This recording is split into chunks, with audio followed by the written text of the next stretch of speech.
Thank you. Thanks for coming.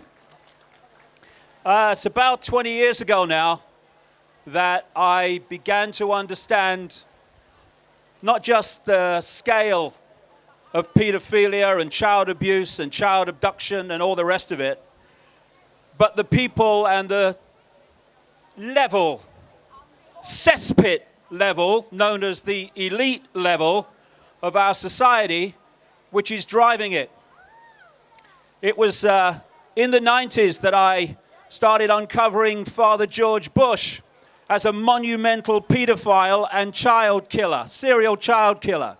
I've gone on American radio and said it many times. I've said it in my books, and I'm still waiting for a reply. Then in this country, I realized through talking to his victims, those that survived, that people like Ted Heath, the British Prime Minister between 1970 and 74, was a child-killing pedophile. When I said that in a book in 1998, a journalist rang him, read the passage, and I never heard another word. Why? Because it's true.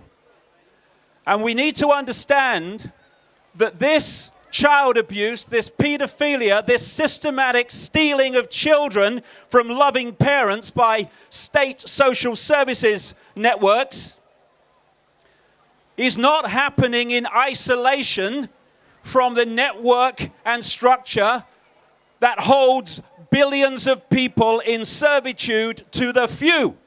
It is fundamentally connected for this reason. This world is not controlled directly by prime ministers and presidents and heads of the World Bank and secretary generals of NATO. These are pawns, these are frontmen. Not very nice, but still pawns and frontmen, gophers. This world is controlled by a network of families, very few, under different names, that sit in the center of a structure of secret societies that operate like a transnational corporation. If you look at the structure of a transnational corporation, you have a headquarters somewhere in the world. And then in each country, you have the subsidiaries of that headquarters. Each subsidiary has the same shop front, the same corporate logo, the same way of doing things. And they run their operations in the different countries in line with the diktats from the center, the headquarters. This world is controlled by a network of secret societies that operate in exactly the same way, controlled by this network of interbreeding families. And Minty was absolutely right. At the heart of it, at the center of it, at least in the human realm, shall we say, is the House of Rothschild in America and wider across the world, Rockefeller, and so many of these other major corporate banking names, including the shower down here in Buckingham Palace, by the way.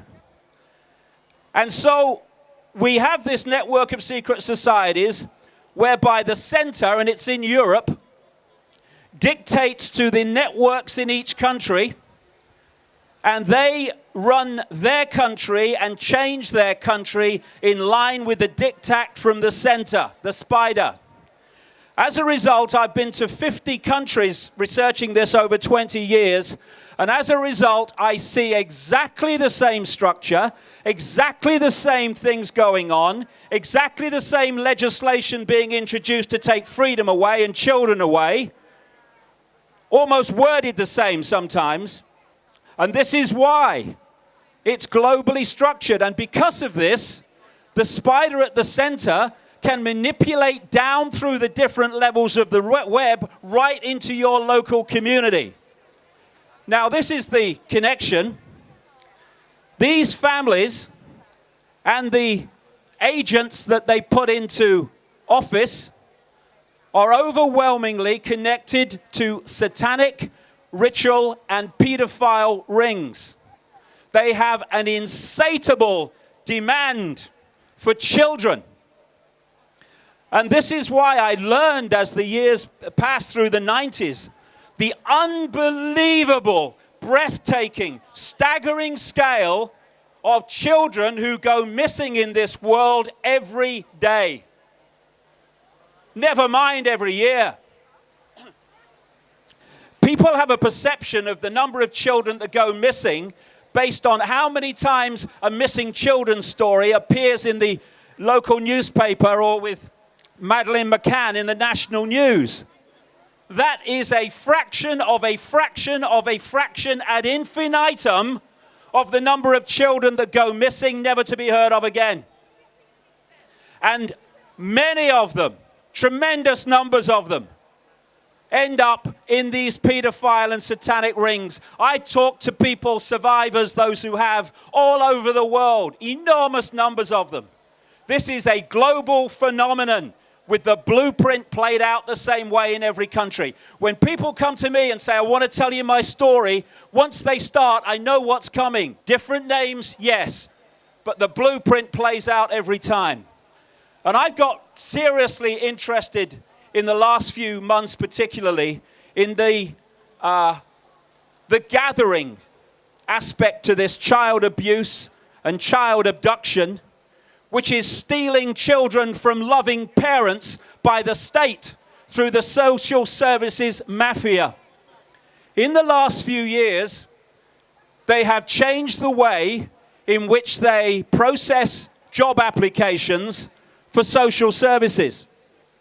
They have done this to target certain personality types. And there'll be mothers listening to this who've had their children taken by the state who, my God, will understand what I'm about to say.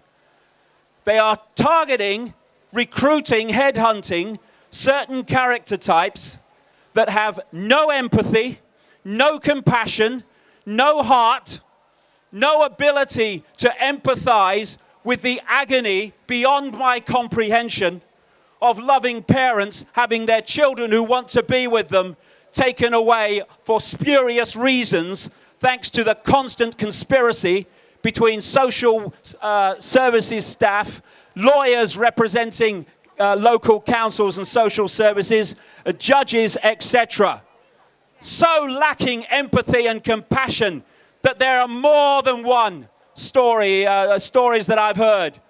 And one has actually appeared in a national newspaper at one point recently, where the staff, having taken away a child from a loving parent while the parents are in agony and distraught in the court, are high-fiving with each other for another great victory.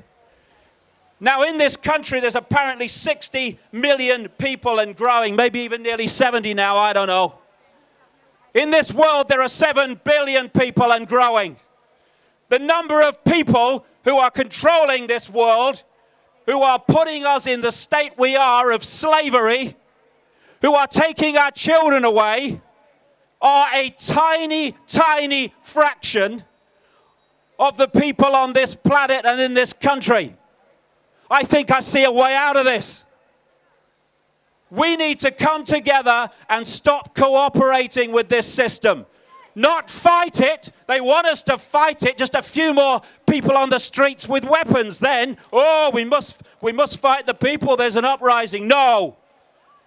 This system, whether it's child abuse, whether it's stealing children from loving parents, or whether it's bombing the innocent around the world for political expansion and acquisition, the number of people doing it are a tiny fraction of those who are having it done in their name. The system is held together by our acquiescence. Enough! Enough! No more! And I say this to the people in luminous jackets and the dark suits that administer this system and conspire too, some of them, to take children away. You have no power. Your power is not in you. It's in the uniform the state gives you to put on. Your power is in the wardrobe, not in you. Take the uniform off. Where's your power? Gone. Change your job. Where's your power? Gone. You're just animating a uniform which is an extension of the state. And you have children and grandchildren too. And they're going to have to live in the world that you're helping to bring in. Wake up, grow up, and we need to come together, not just talk about it, But start organizing mass non-compliance, the non-comply dance. Dancing to a different drum. We're not having it anymore. And I'll finish on this. You know, people think, and this is how the system overcomes the people so much, is people think that it's not my problem. It's not my child. It's not my freedom that's been taken away directly. It's not me having to knock on the door in the middle of the night saying we want your child. But it is. Because if we don't draw a line in the sand now, then it will be your child eventually. It will be you. What did they say? What did that pastor say after Nazi Germany? First they came for the Jews and I was not a Jew, so I did nothing. Then they came for the communists and I was not a communist, so I did nothing. Then they came for the trade unionists and I was not a trade unionist and I did nothing. Then they came for me and there was no one left to speak out for me. That is the road we're walking down. Anyone's injustice is our injustice. That's the only way to bring an end to this. And I'll just say finally, if you go to davidicke.com, there's an archive of stories and background information about the state stealing children. It's called State Steals Children. And there's also an email address, statestealskids@aol.com, where we're looking for stories and we're looking for experiences of particular psychologists and psychiatrists who are pulled out by the state, off the peg, out the wardrobe. Give us the verdict on this child or mother that we want. Thank you very much. See, judge, she's crazy. See, judge, she's been abused. See, judge, she's not being abused. Whatever suits. We can change this situation because there are enormous numbers of us and a fraction of that number actually doing it. It's time to stand up, enough. Time to fly and have none of this crap any longer. We get it because we take it. Thank you very much.